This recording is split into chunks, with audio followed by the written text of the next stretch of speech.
All right, Barbara, our next contestant is Jamarcus King, who's CEO of J&F Alliance. Actually, I think it's. Oh, I'm sorry, I got the think wrong we're one. out of step. Here we are, my fault. No problem. Mike Fong, president of Privoro. Tell us about Privoro.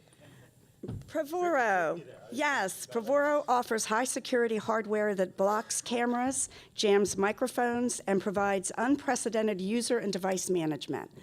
And it's Mike Fong.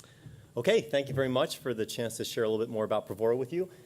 So to understand what we're doing, it helps understand the macro trends and the problems we're addressing.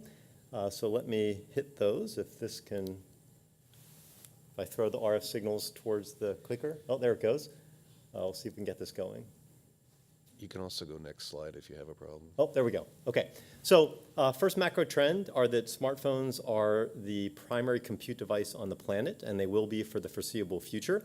The issue, of course, is that they collect enormous amounts of data, and they have security issues as fundamentally commercial devices.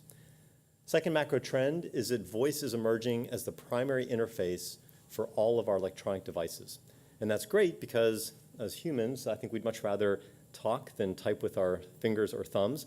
But if you deal with sensitive or confidential information, you need to make sure these devices only listen when you speak to them, not all the time.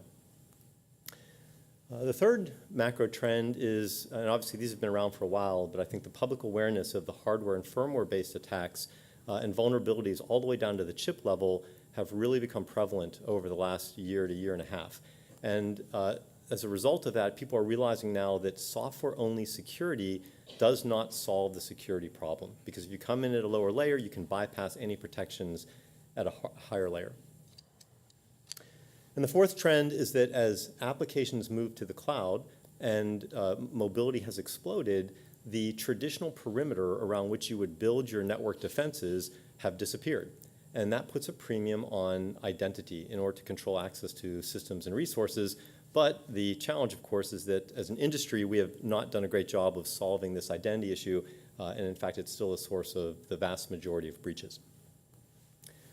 Okay, so result of all of this, the Department of Defense, as one example, has banned smartphones from secure spaces. And then you see, like the picture on the right, this issue of smartphones languish in cabinets, in glove compartments, and there's a huge impact on productivity, morale, retention, and recruiting. So it's really, have this big collision of this policy with the smartphone ubiquity and adoption.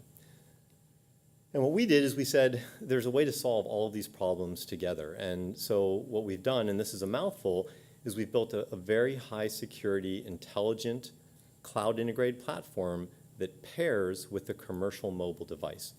And I'll explain what I mean by that. When I say intelligent, while the heart of the system is a SafeCase in the upper left, it looks like a phone case, but it's a very sophisticated electronic device.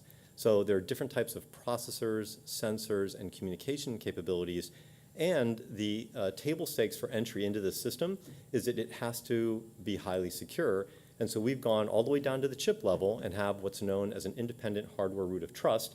So a private key etched in silicon never leaves the chip. And from that, we've built a very high security architecture working with former intelligence community, hardware exploit, and crypto exploit specialists.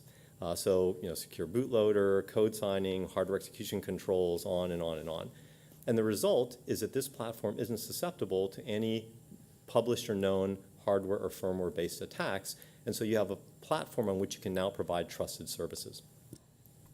The first key service we provide on the platform is mobile hardening or anti-surveillance. So it allows you to have full use of the phone, but at the same time, we jam all of the very sensitive microphones on the phone. There's 4 in the iPhone, and we cover the cameras. And I'll give a demo of that in a moment. The second is that we can address the identity issue by doing identity-based in hardware, so in secure hardware. So a NIST AL3, FAL3 hardware cryptographic authenticator paired with the device that everybody carries. And finally, what we do is we made the whole platform extensible so you can add innovation around the commercial mobile device, whether it's edge processing, different types of sensors, sensor aggregation and control, things of that nature. So let me show you quickly, since we make stuff, how it works. This is the case. It looks like a phone case. It's lighter than the phone itself. You simply slide the tray here. You take your iPhone, you drop it in, and then you close it here. You see the green lights blinking. that means all of the microphones are being jammed, separate independent shaped audio jammers specifically designed to protect human voice. 30 seconds. And then let me open this up. And if you want to make a phone call or take a picture, you pop that up, sensors detect up or down, it's red, you can make calls, take pictures. The quick demo is if you go to the video app, and let me put the selfie here and record. So here I am at Shark Tank, here's our esteemed judges, but people talk about sensitive information. We're moving troops into eastern Ukraine. We're gonna go ahead and bid no more than $220 million for that big account. And if I play that back, here's what an attacker would see. So here I am at Shark Tank, here's our esteemed judges, but people talk about sensitive information. And that's your time. I had to get you in there. You get Yeah, okay. Thank you very much. That's one of the pictures.